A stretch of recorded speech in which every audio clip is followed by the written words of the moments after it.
Comen- ¿Comenzamos? ¿Sí? Bueno, muy bien. ¿Hacemos una oración, les parece? Bueno, en el nombre del Padre y del Hijo y del Espíritu Santo. Amén. Padre nuestro que estás en los cielos, santificado sea tu nombre, venga a nosotros tu reino, hágase tu voluntad en la tierra como en el cielo.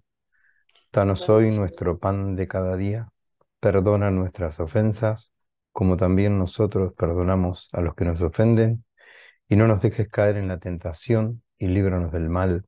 Amén. María, sede de la sabiduría, ruega por nosotros. San José, ruega por nosotros. En el nombre del Padre y del Hijo y del Espíritu Santo. Amén. Bueno, muy bien. Em, Correspondería hoy seguir con el capítulo 3 del Apocalipsis de San Juan, que es la quinta carta, la carta a la iglesia de Sardes, que se encuentra dentro del capítulo 3 entre los versículos 1 al 6. Hoy vamos a dividir el encuentro de hoy en dos partes. Vamos a hacer la exégesis de los escritores antiguos y padres de la iglesia de este fragmento, Apocalipsis 3, 1 al 6. Y en el segundo momento, la profesora Valeria Freige nos va a hacer una exposición de parte de la exégesis del padre Leonardo Castellani respecto a estas cartas. Veremos si por ahí nos va a compartir la exégesis de alguna de las cartas o del el conjunto de las 7. Después nos sorprenderá Valeria con eso. Así que bueno, ¿m? Bien, vamos a caminar entonces por esos dos carriles, en la medida de que Dios así lo permita. Bueno, ¿alguien podría leernos el fragmento Apocalipsis 3 del 1 al 6? Yo lo voy a compartir en pantalla, cosa de que lo tengamos. Acá estamos. Ujú. Aguárdenme un segundito.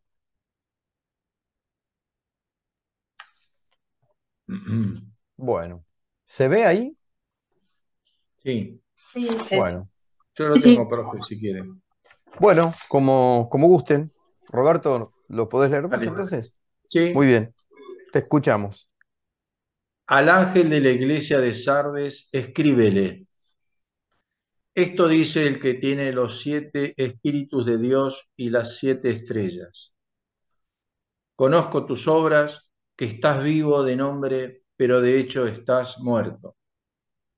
Mantente alerta y consolida lo que queda y está a punto de morir, porque no he encontrado tus obras perfectas delante de mi Dios. Acuérdate, por tanto, de cómo has recibido y oído la palabra.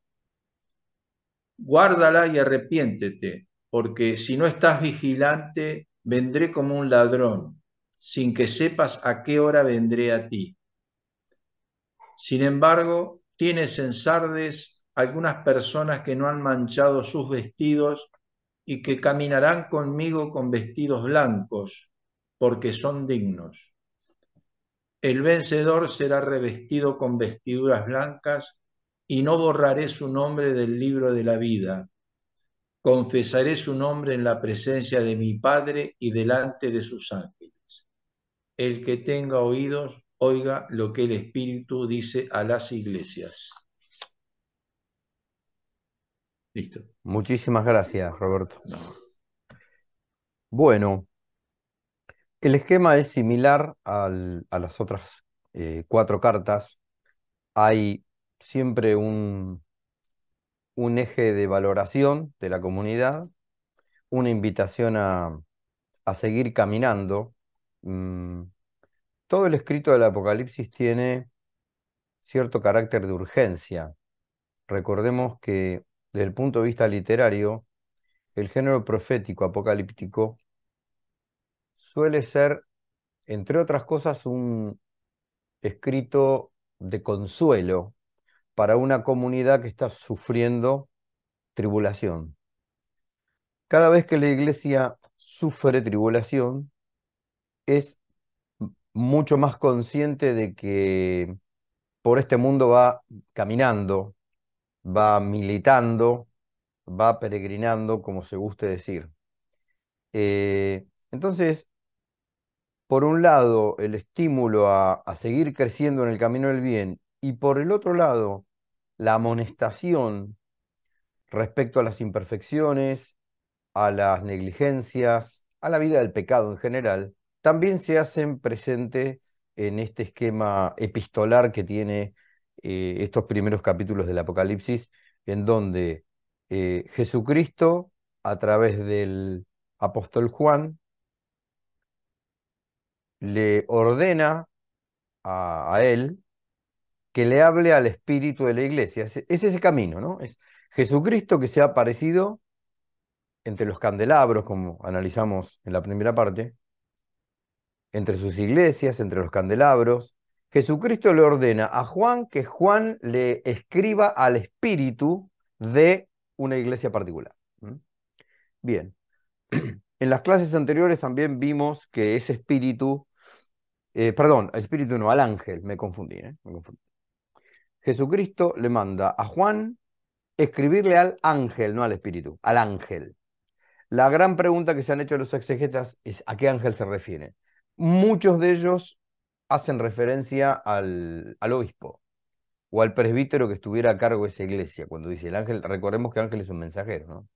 No necesariamente es una criatura angélica desprovista de composición de cuerpo y alma, como teológicamente más adelante lo vamos a entender al ángel.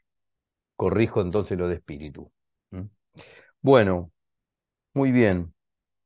Eh, Vamos a ir analizando, mm, en la medida que lo permita el texto, eh, versículo por versículo o en algunos casos hemistiquio por hemistiquio. Vuelvo a reiterar que lo que estamos leyendo es esta obra, a ver si el reflejo me lo deja mostrar bien, ¿sí? El Apocalipsis, la Sagrada Escritura comentada por los padres de la Iglesia y algunos otros escritores que sin ser padres son escritores antiguos. ¿M? De Editorial Ciudad Nueva. Este es el tomo número 12. Es lo que tienen ahí escaneado en pantalla. Bueno, muy bien.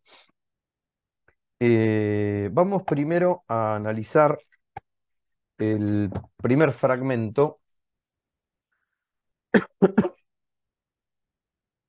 que es el primer hemistiquio del versículo 1 del capítulo 3, cuando dice al ángel de la iglesia de Sardes, escríbele. ¿Mm?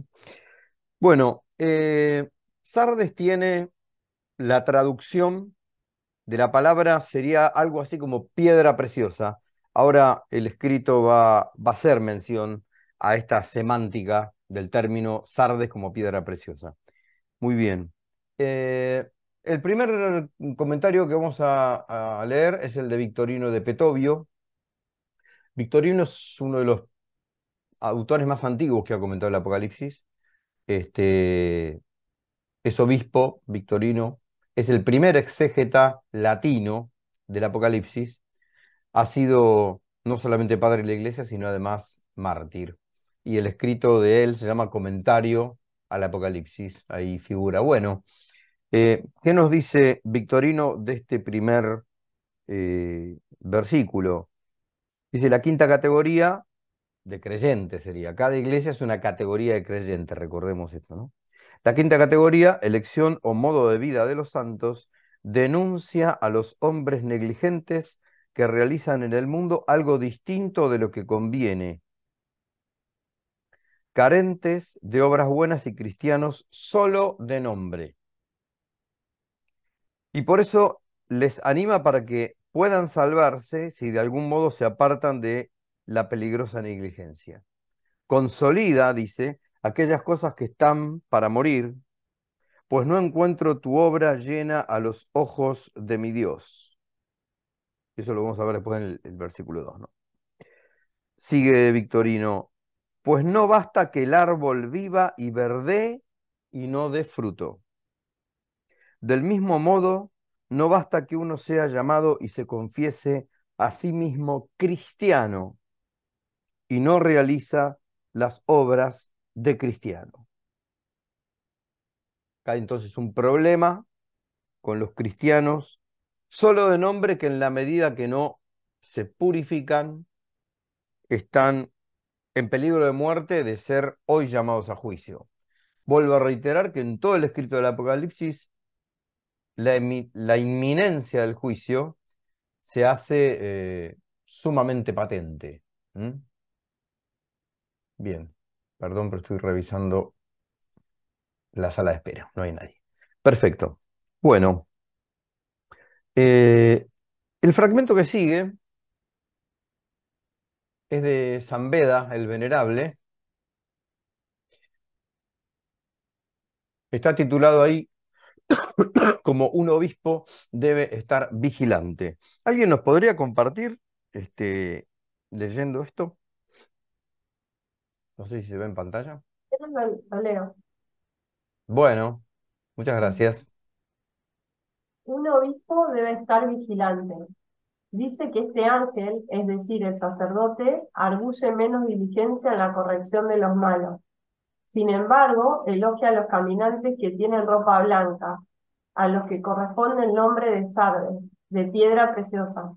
Ciertamente, a ti te parece que estás vivo, pero si no vigilas en la corrección de los perversos, también tú serás contado entre los muertos, aunque pueda parecer inocente.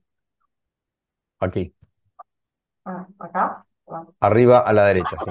sí. Inocente entre los hombres. Acá. Entre los hombres. Las obras de un dirigente no son perfectas ante Dios si no se esfuerza en animar a los demás. Veda quita. Bueno, muy bien. Muchísimas gracias. San Beda es un comentarista posterior a Victorino. A San Beda se lo ubica más o menos en el siglo octavo. No, más o menos no, en el siglo octavo porque muere a principio del siglo octavo. En el 735 ha escrito esta explicación al Apocalipsis. Eh, si se fijan después en el canal, nosotros ocupamos, creo que la cuarta o quinta clase, a explicar solamente un poco la historia de estos exégetas antiguos, de dónde provenían, cómo estaban posicionados, no solamente con el texto del Apocalipsis, sino con el resto de los comentaristas. Tanto Beda el Venerable como, se me fue el nombre, ahora me va a venir, este, el Beato de Liébana, es otro que hemos analizado. Tanto el Beato como San Beda el Venerable son recopiladores de exégesis anteriores, es decir, de exégesis de casi 6 o 7 siglos anteriores a ellos, y que ellos lo que hacen muy de esa época, recopilar y además sumar su propio comentario, ¿no? Bien.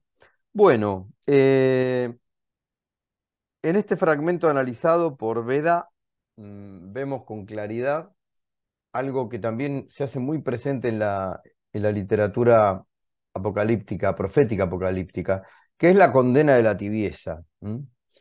Acá es lo que se le está planteando al, al obispo. Fíjense que dice que este ángel, es decir, el sacerdote, arguye menos diligencia en la corrección de los malos. Es decir, acá hay un problema con lo que a los ojos de los hombres parece un pequeño error o algo tolerable por el momento, pero por la urgencia y la inminencia del juicio y de los tiempos que corren, no parece ser así a los ojos de Dios. Este es el contraste con el que el Apocalipsis está impregnando estas 7 cartas. Pasaba con Jezabel en la carta anterior, pasaba con las inclinaciones al nicolaitismo en la carta tercera que analizamos, ¿sí?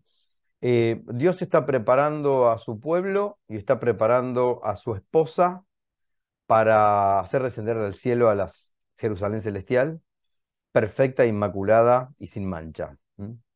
Todo lo que estamos leyendo en estos primeros capítulos va a ese final, del libro del Apocalipsis. Bueno, sigamos. Eh, el hemistiquio primero B del versículo 3 nos encuentra con un comentario de Andrés de Cesarea, que él titula Cristo gobierna a los ángeles y otorga el espíritu. Anteriormente, dice Andrés de Cesarea, hemos dicho que las 7 estrellas son los ángeles divinos y que los 7 espíritus son los mismos ángeles, o las energías del espíritu vivificador. Las dos cosas están en manos y en poder de Cristo. Gobierna a los ángeles como dueño y señor, y es dador del espíritu en cuanto que es homoousios. Homoousios es la famosa formulación de Nicea, del primer concilio de Nicea, donde por la herejía arriana se ponía en duda la consubstancialidad y la connaturalidad del Padre y del Hijo. Recuerden que Arrio no admitía la divinidad de Cristo, sino que lo hacía de una sustancia distinta a la sustancia divina. Y lo que hace Nicea con San Atanasio a la cabeza es casualmente promulgar dogmáticamente la misma usía, la misma sustancia, la misma naturaleza del Padre y del Hijo. Eso quiere decir homoousios, ¿no? Bueno, vamos al Mistiquio C del primer versículo, en aquello que dice, conozco tus obras, que estás vivo de nombre, pero de hecho estás muerto. El comentario que tenemos ahí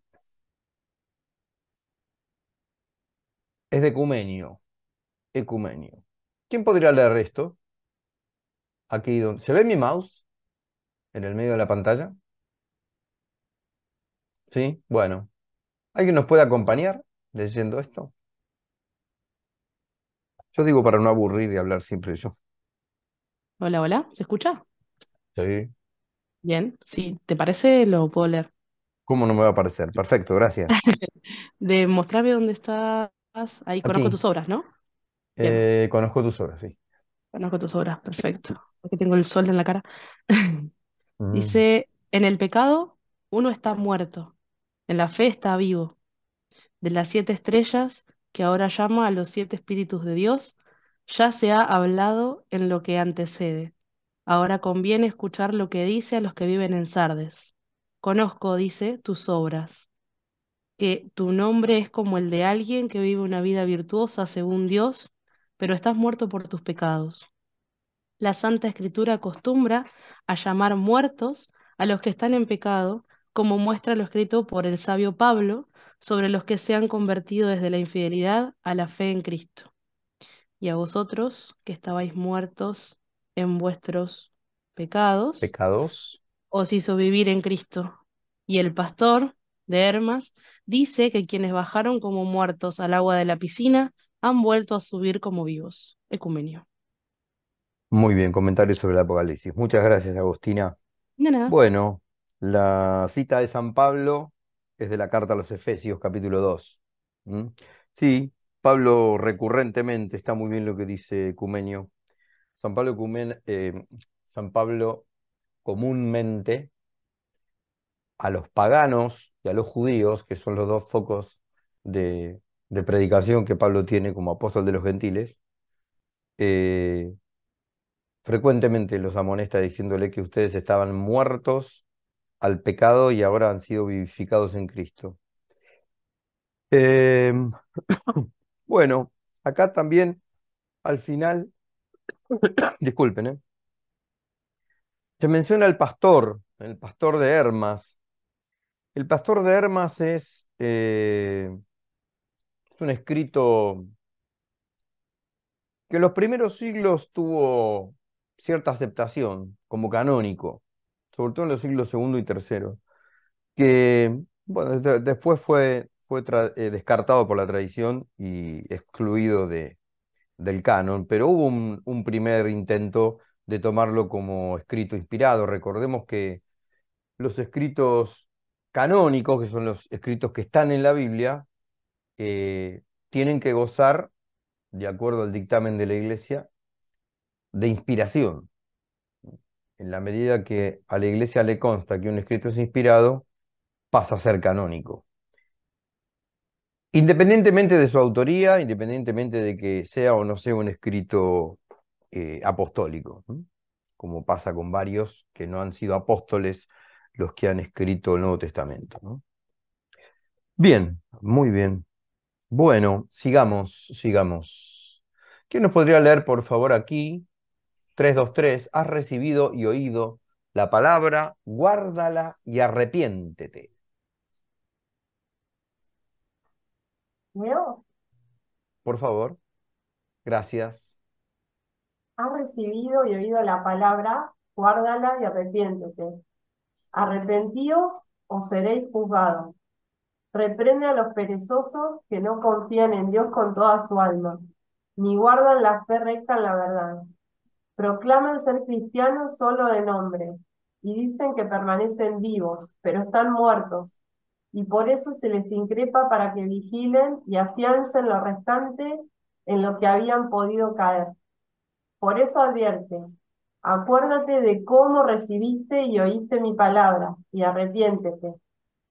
Quiere traer a su memoria la doctrina apostólica y le manda a cumplir lo que recibió en los comienzos de su fe.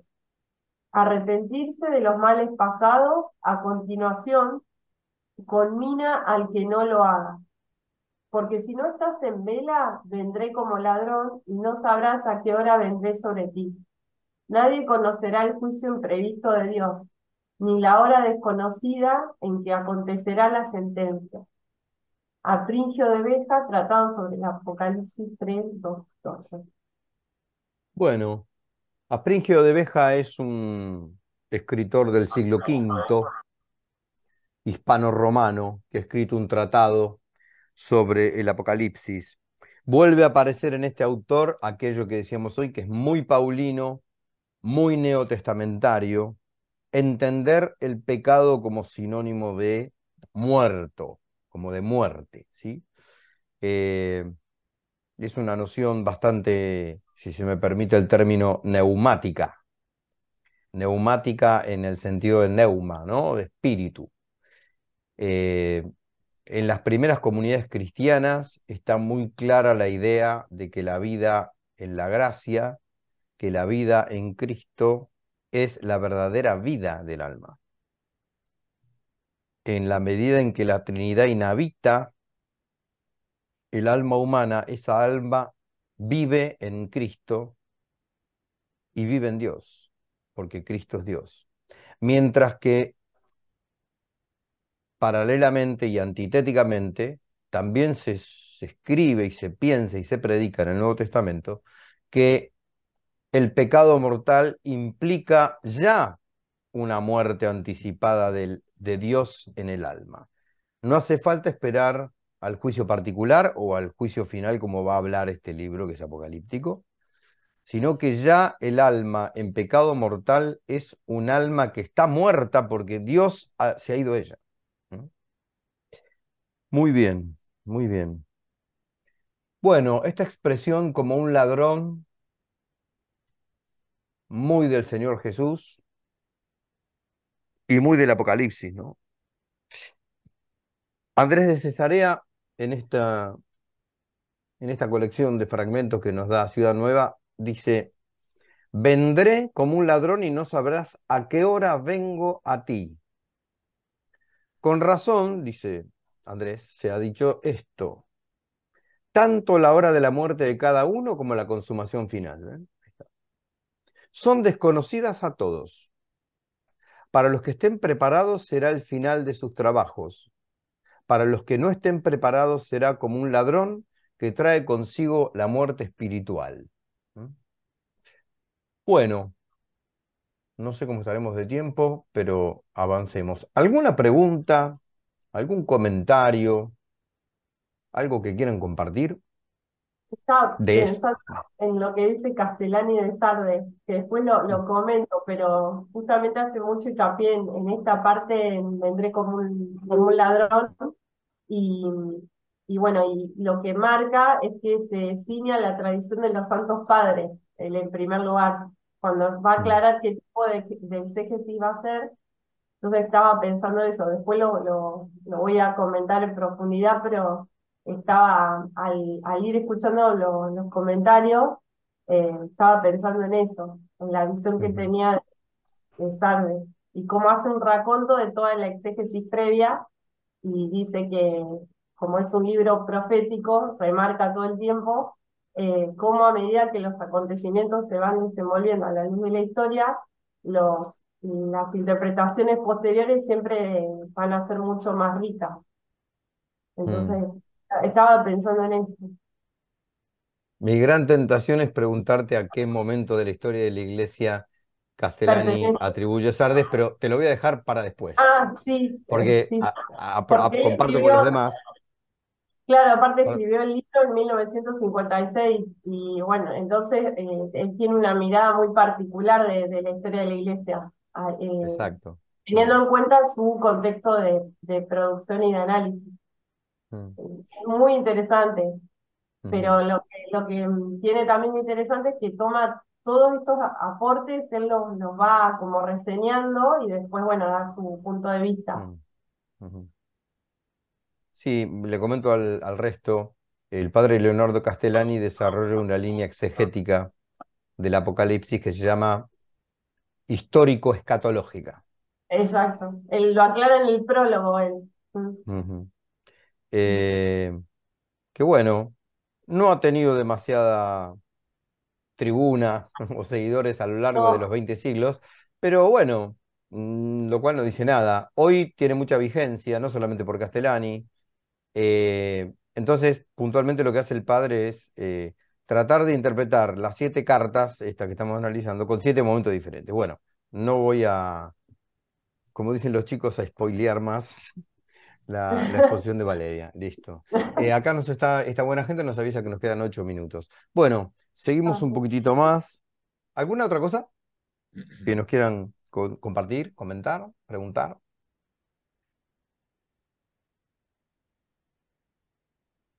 Bueno, avanzo un poquito más, ¿sí?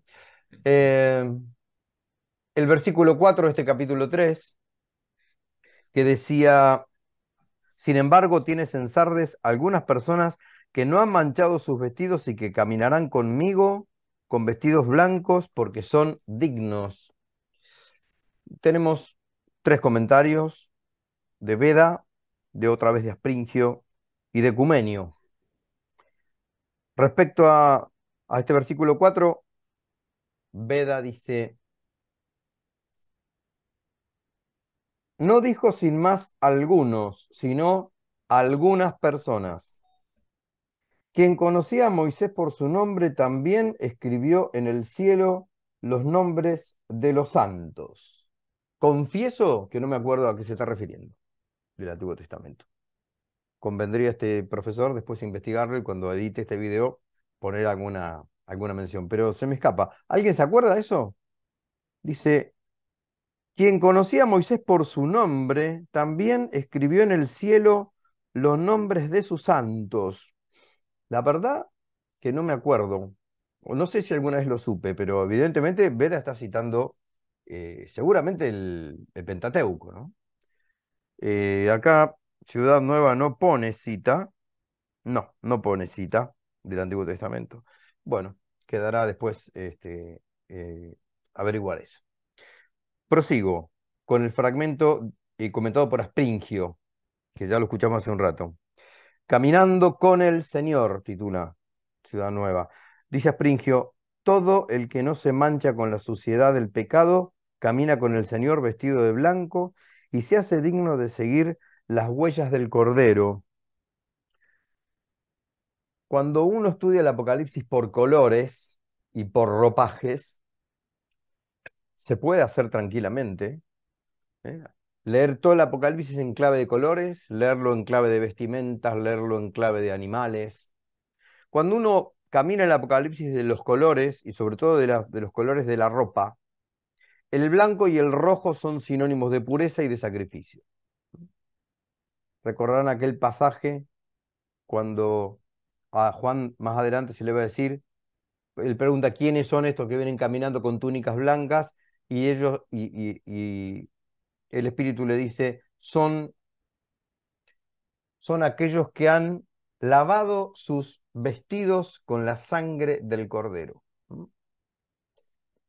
Lo de la vestidura blanca acá evidentemente quiere decir pureza y plenitud. Pureza y haber o estar superando la tribulación. De algún modo, el blanco además es color de victoria, no solamente pureza. Es de una pureza que viene después de la batalla. Bueno, ¿cómo estamos? Unos minutos nos quedan todavía. Avanzo un poquitito más con Ecumenio. Ah, pero no lo estoy mostrando, Ecumenio. Acá está Ecumenio. Muy bien. Ecumenio, comentario sobre el Apocalipsis. Siempre del mismo versículo 4, que hace referencia a las vestiduras. Dice Ecumenio, llama vestidos no manchados a los cuerpos de los santos conforme a lo dicho por el patriarca Jacob. Lava en vino su vestido. Génesis 49 es eso. Lava en vino su vestido. Isaías dice lo mismo. ¿Por qué están rojos tus vestidos como los del que viene de pisar el lagar, completamente lleno de lo pisado? Eso es una cita clarísima a Isaías 63. Así pues, el vestido blanco, dice Ecumenio, significa la pureza del cuerpo. Una aclaración que la voy a hacer porque muchas veces surge la duda. ¿A qué llama santos el Nuevo Testamento? Dista un poco de la idea que hoy nosotros utilizamos cuando decimos santo. Hoy santo es aquel canonizado que ha subido a los altares, que ha pasado por lo menos dos procesos de beatificación y de canonización. A ese le decimos santo. No podemos llamarle, como si hace el Nuevo Testamento, santo a alguien que todavía está aquí, peregrinando o militando, como se quiera, en esta iglesia. Pero en el Nuevo Testamento es lo mismo decir, de acuerdo a las traducciones de nuestras Biblias españolas, es lo mismo decir santo que justo y que perfecto. Lo mismo con perfecto. Perfecto solo es Dios y cada uno alcanzará su perfección participada no en este mundo, sino en el otro, claro que sí. Pero el Nuevo Testamento llama perfecto, santo o justo a aquel cristiano que ya ha renunciado a la vida de pecado y camina habitualmente en gracia hacia el reino. A eso se le llama santo. ¿Mm? Lo vamos a escuchar a San Pablo muchas veces escribir, esta es la sabiduría que tenemos entre los santos o entre los justos, o esto es lo que Dios les ha dado a contemplar a nosotros, los perfectos, dice Pablo. Y Pablo sabe que es un pecador. Basta leer la carta a los Romanos capítulo 7 para ver en la desgracia en la que Pablo se siente por ser víctima del pecado que no puede superar por su propia fuerza. Él sabe que no está en la perfección, ¿no? Claro que no. Pero sin embargo, suelen usar estas expresiones. Por eso acá Ecumenio al principio dice, llama vestidos no manchados a los cuerpos de los santos conforme a lo dicho por el patriarca Jacob.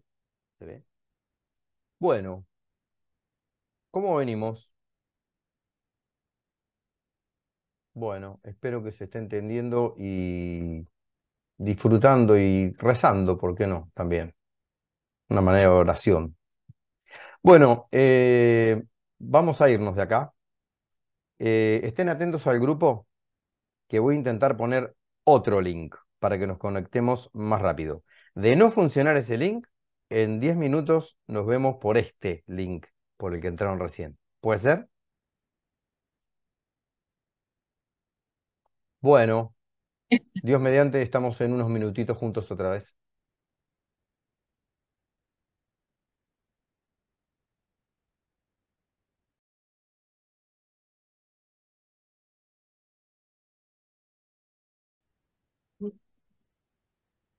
Bueno, segunda parte de nuestro encuentro, estamos analizando la carta a la iglesia de Sardes. Bueno, por último, voy a, perdón, por último voy a intentar compartir pantalla, eso. Vamos a terminar con algún fragmento más de la exégesis que hacen algunos santos padres de la Iglesia respecto a, ahora al versículo 5 de esto que estamos viendo. Acá tenemos un en sala de espera. Muy bien. Bueno, por mi parte, lo último que voy a comentar es lo que dice Tertuliano. Tertuliano es tal vez uno de los, no es padre de la Iglesia, es escritor antiguo, tal vez uno de los que primero tiene algo escrito sobre comentarios a este texto. Tertuliano no ha sido muy recto, que digamos doctrinalmente, no termina cristiano Tertuliano. Ahora, la verdad que no recuerdo a qué secta se pasa o a qué error se pasa, si es montaniano o montanista, digo, o marcionita. La verdad que no recuerdo, pero sé que no termina doctrinalmente bien. ¿No? Eh, Acá en la Fundación Santana, en el curso que que el profesor Mayeregger dio sobre Santos Padres, me acuerdo que en la primera clase se explica bien que son 5 los elementos para que un escritor cristiano sea Santo Padre, ¿no? Entre ellos está la rectitud de doctrina. Bueno, Tertuliano, respecto a las vestiduras blancas, va a decir lo siguiente. También en las Escrituras vemos mencionados los vestidos como alegorías respecto a la esperanza de la carne. Así en el Apocalipsis de Juan está escrito: estos son quienes no mancharon sus vestidos con mujeres, indicando naturalmente a los que son vírgenes y a los que se hicieron eunucos por amor al reino de los cielos. Así pues tienen vestidos blancos, es decir, se encuentran en la claridad de una carne no casada, sigue diciendo Tertuliano. También en el Evangelio el vestido nupcial puede ser interpretado como la santidad de la carne. Ahí se está refiriendo a Mateo 22, 11, 12. E Isaías, sigue diciendo Tertuliano, al enseñar cuál es el ayuno preferido por el Señor, cuando añade la recompensa de la bondad, dice: entonces tu luz despuntará como la aurora y rápidamente se levantarán tus vestidos. ¿Mm? Ahí está haciendo referencia a Isaías 58, Tertuliano.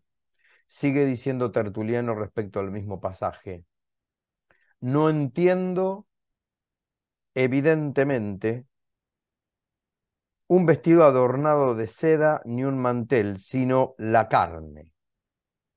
Se refiere al levantamiento de la carne, destinada a resucitar después de la muerte. Curiosa, curiosa interpretación, ¿no? Lo de levantar la carne, no es muy común que escuchemos eso. Muy bien.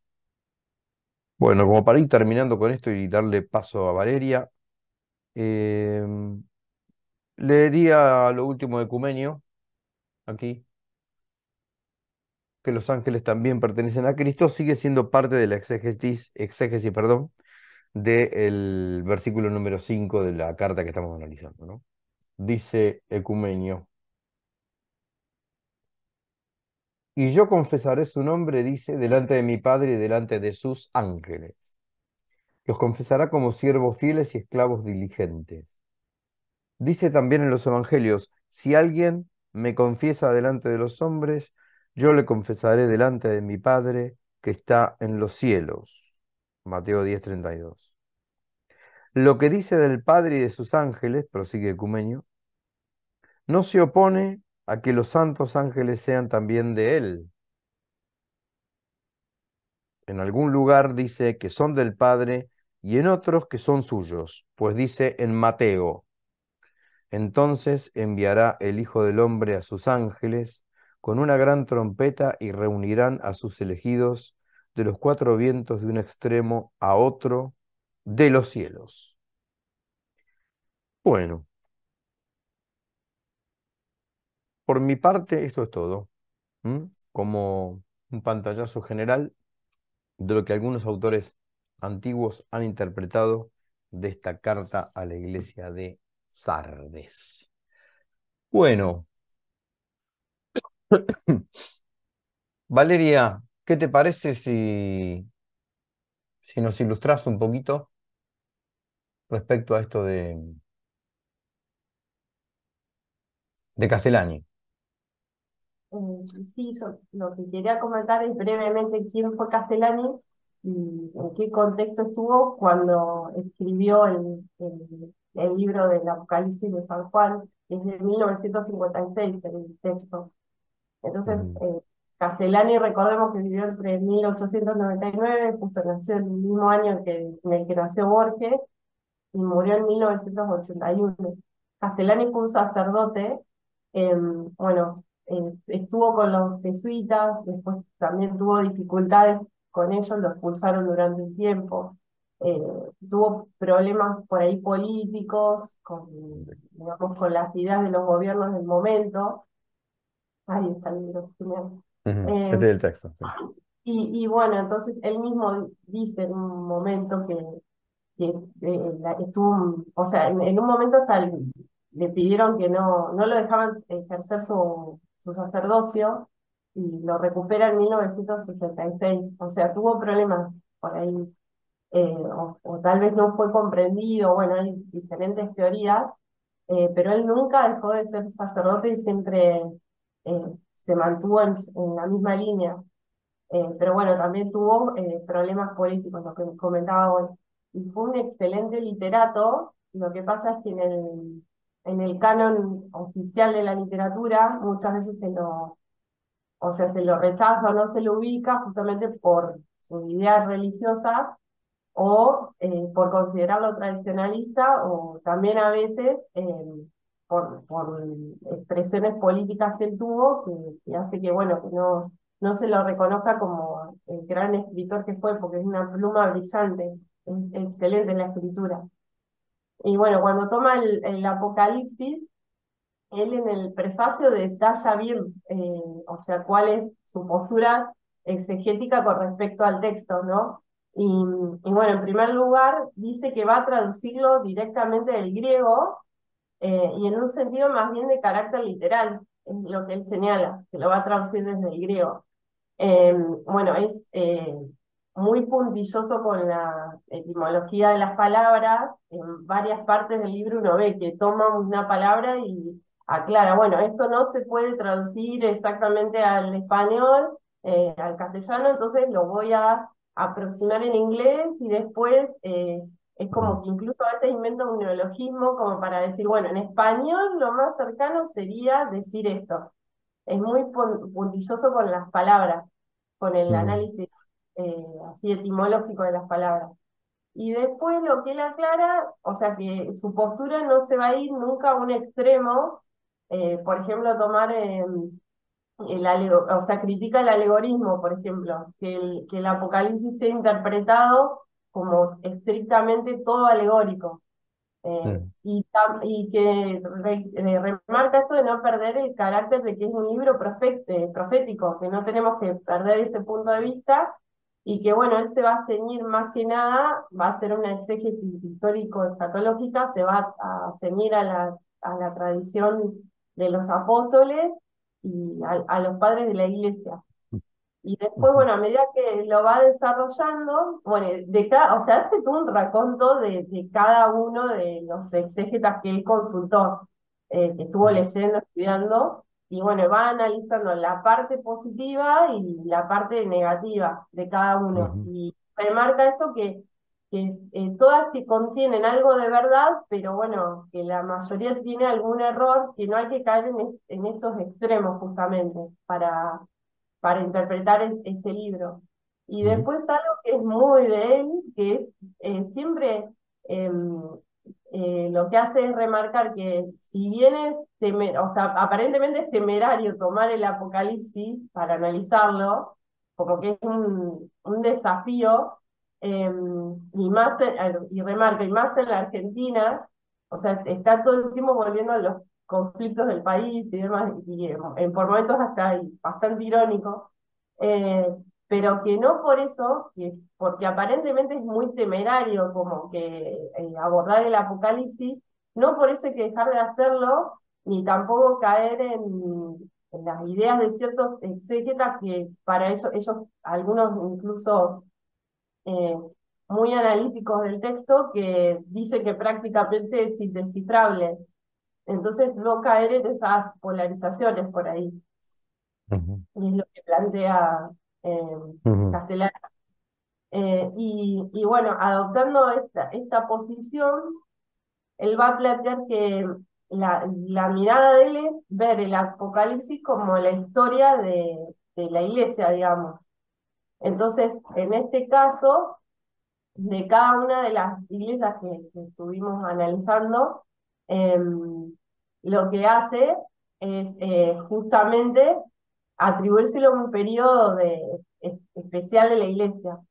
Y bueno, mm, como hoy vamos a trabajar tarde, lo estuvimos haciendo, me remití por ahí más a la iglesia de Sardes con qué periodo de la historia o sea, lo lo relaciona. relaciono. También Ujú, es válido aclarar que él dice que, por ejemplo, cuando se toma un punto de vista más bien alegórico, no hay que tomar la alegoría como una generalidad, una totalidad, no parte por parte. No, por ejemplo, el cinturón es esto,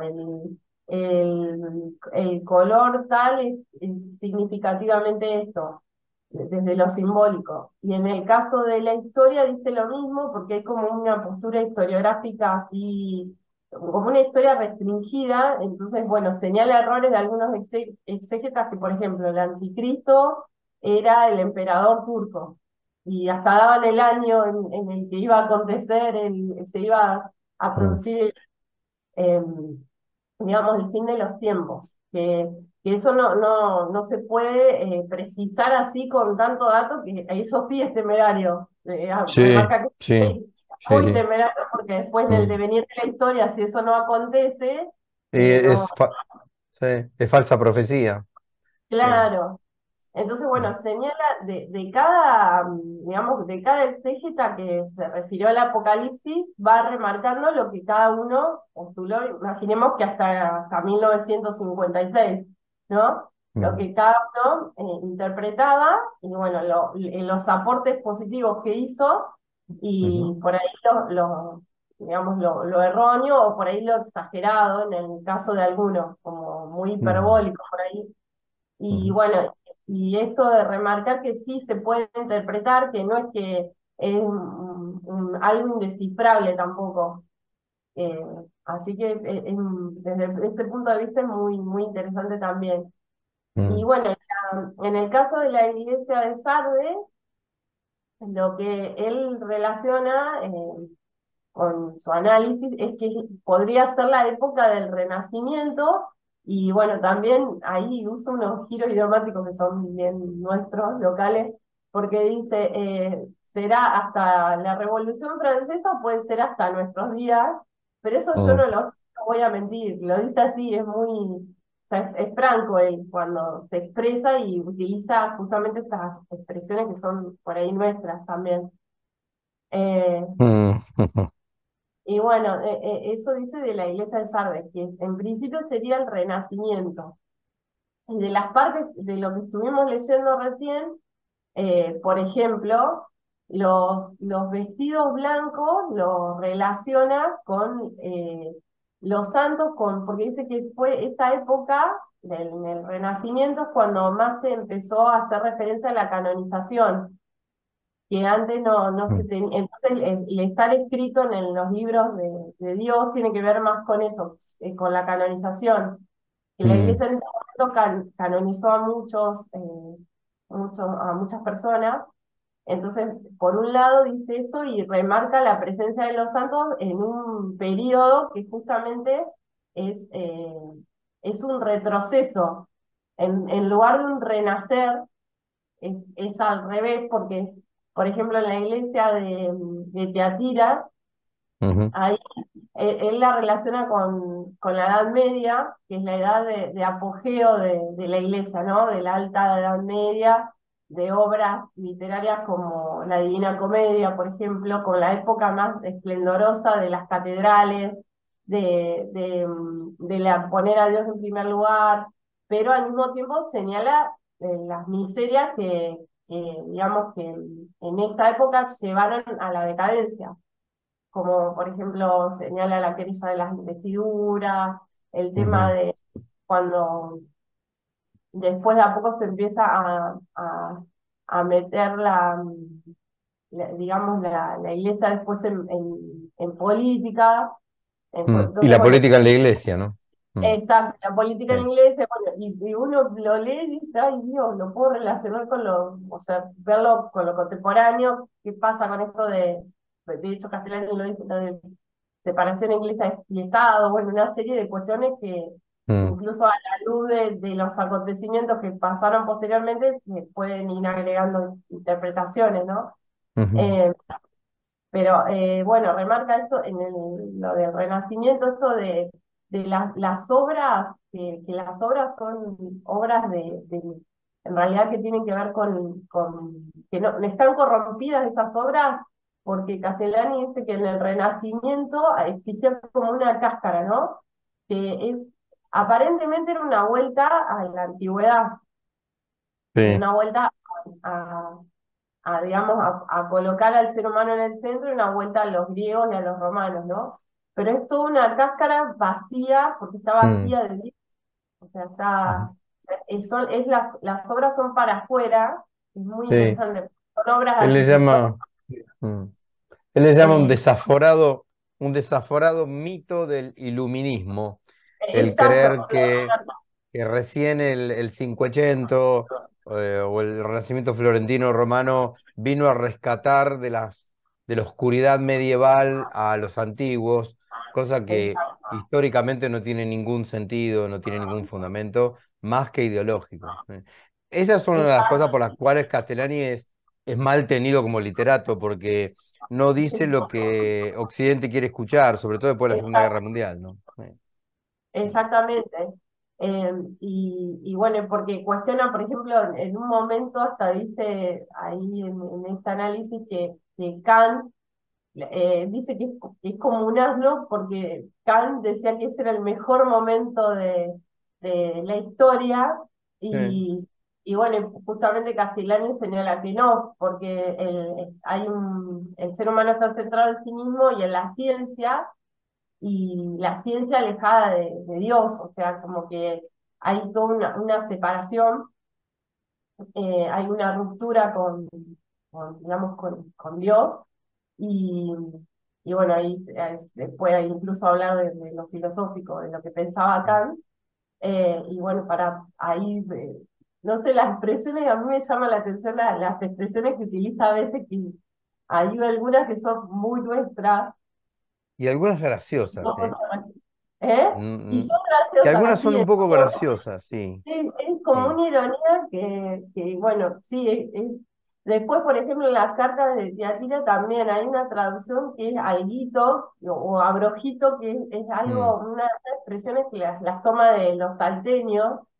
sí, Entonces sí. dice que no encuentra un término mejor para traducir esa frase en un equivalente español, y utiliza expresiones nuestras del interior. Como que Ujú, tiene mucho, es como que hay que leerlo varias veces para hacer un análisis bien mm, profundo. Y por sí. un lado está lo teológico, y bueno, que para eso hay que recurrir también a las fuentes que él nombra desde el punto de vista teológico, de la exégesis teológica que toma, y al mismo tiempo está lo filosófico, todo lo que es etimológico, porque es bellísimo Mm, lo que hace con el lenguaje, ujú. más que nada para hacerlo accesible al Apocalipsis. Es muy bello eso. No sé, tendría que fijarme si hay estudios sobre esa parte, sobre el Estu- lenguaje, sobre la est- etimología, de que cómo él va, tomando la etimología y llevándola a un plano más nuestro, más nacional, si te quiere. El texto Y original, decís. claro, Ujú. me gustaría ver si hay, encontrar a ver si hay algún estudio desde el punto de vista lingüístico por ahí, todo el trabajo que se toma, porque es un Ajá. trabajo de hormiga el que hace. Y después Sí. cita, Mm. un momento me reía sola porque nombraba, por ejemplo, estaba analizando las etapas de las iglesias, bueno, de Sardes específicamente, y hasta nombraba películas de Hollywood, y yo digo, qué bárbaro, cómo va, primero pasa de lo teológico a lo filosófico, después a las artes, y Mm. después a lo que él estaba viviendo en ese momento, a la cultura de ese momento, Sí, eh, sí, sí. cómo lo va analizando. Mm. Entonces parece algo muy complejo en un momento y después se termina simplificando como para Mm. volverlo más accesible. Sí, Es yo muy, creo que en ese sentido es un típico escritor del siglo XX. es un En el, escritor, sen- es un en el literato. sentido. Sí, sí. Sobre todo Mm, porque no puede dejar de ser transversal. Primero claro. que él es un hombre de gran cultura. Sí, va, Y la transversalidad en un hombre maduro, de buena cultura, es inevitable. Por más que esté mm, haciendo un exégesis de un libro sagrado, pero nunca hay que perder de vista que tanto el Apocalipsis como los fragmentos apocalípticos que hay en el Nuevo Testamento, Mateo 24, etcétera, son las partes de la escritura que todavía no se han cumplido. Es decir, claro. es hasta un deber de la iglesia, de cualquier bautizado, tener que hacer un esfuerzo para decodificar lo decodificable que ahí haya, más allá de no caer en ningún exceso alegorístico, como vos mencionabas recién, de acordarse aquello que decía Santo Tomás, que la primera lectura y la más importante ha de ser siempre la lectura literal, Claro. evitando Esto es también el peligro del literalismo, que es otro extremo, pero claro, al Apocalipsis hay que descifrarlo porque todavía hay que vivirlo. No sabemos si lo vamos a vivir o no. Por momentos nos parece que se le parece, a eso le preguntaban al padre Castellani, ¿no? claro, Para usted este es el fin de los tiempos, y si no son, se le parecen, decía Castellani, ¿no? Si claro. estos no son, se le parecen bastante.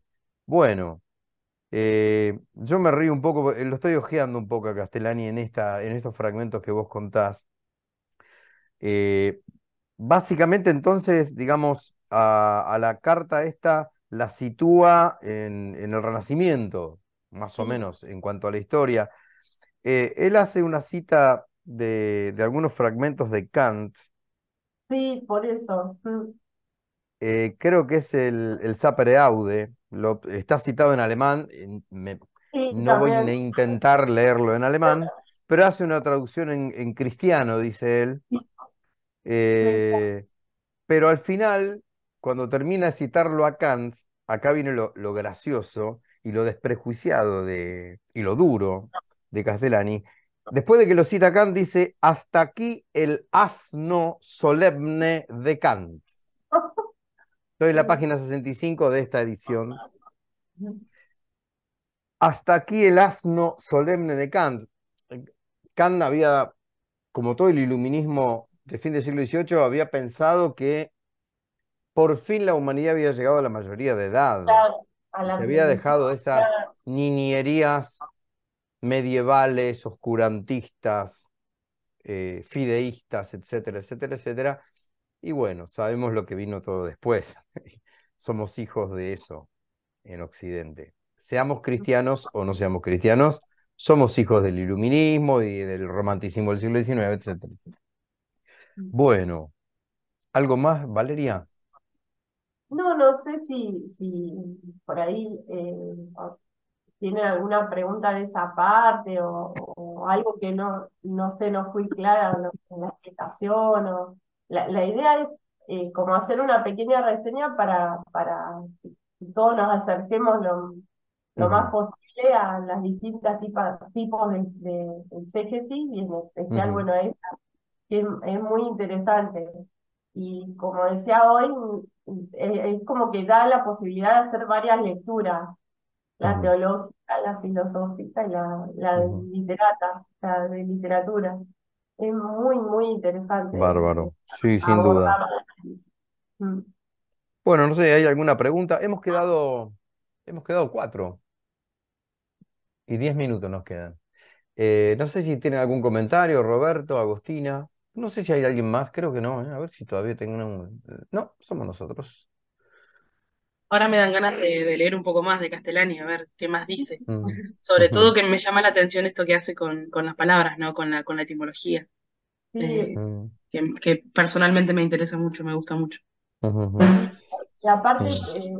lo vuelve atractivo porque te dice de dónde sacó la palabra y bueno, y como en español no hay un equivalente, bueno, lo busca en otro idioma y después vuelve al español y dice lo más parecido sería esto y bueno, y, de hecho inventa alguna palabra como para reflejar qué es lo que sería el equivalente, el mejor equivalente, digamos. Mm, Yo lo había ujú, relacionado una vez Castellani con Manuel Belgrano.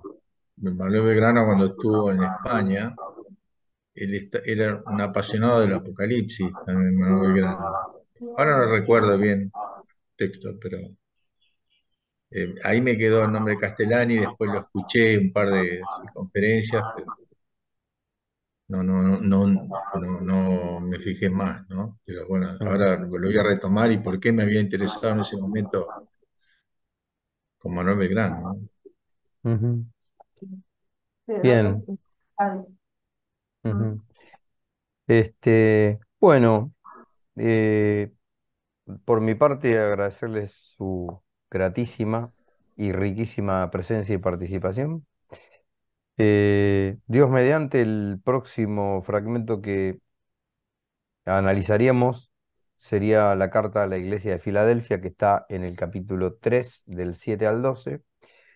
Este, bueno, fecha a confirmar. Calculo que segundo sábado de ya septiembre. qué Ya bárbaro. hay que hablar de septiembre. Parece mentira. Bueno, ¿algo más que quieran preguntar, compartir? Y un saludo grande para Agos, que mañana festeje bien. Sí, Muy bien. disfruta a tu mamá, Bueno, disfruta tu Gracias. Bueno, bueno, así disfrutes. es, Agostina. Bueno, que Bueno, disfrutes gracias. mucho tu cumpleaños y bueno, que tengan todos una muy buena Bueno, semana y fin de mes y si hay alguna cosa que arreglar, que en las manos de Dios se arregle. Y muy bien. que en las manos de Dios, seguramente, Bueno, Padre. Bueno, Lindo muchísimas abrazo. gracias y como siempre estamos, en un ratito lo subo esto. Bueno, Bueno, muchísimas listo. que gracias. sigan muy bien. Adiós. Chao, Adiós. Excelente. gracias. Hasta luego, nos vemos.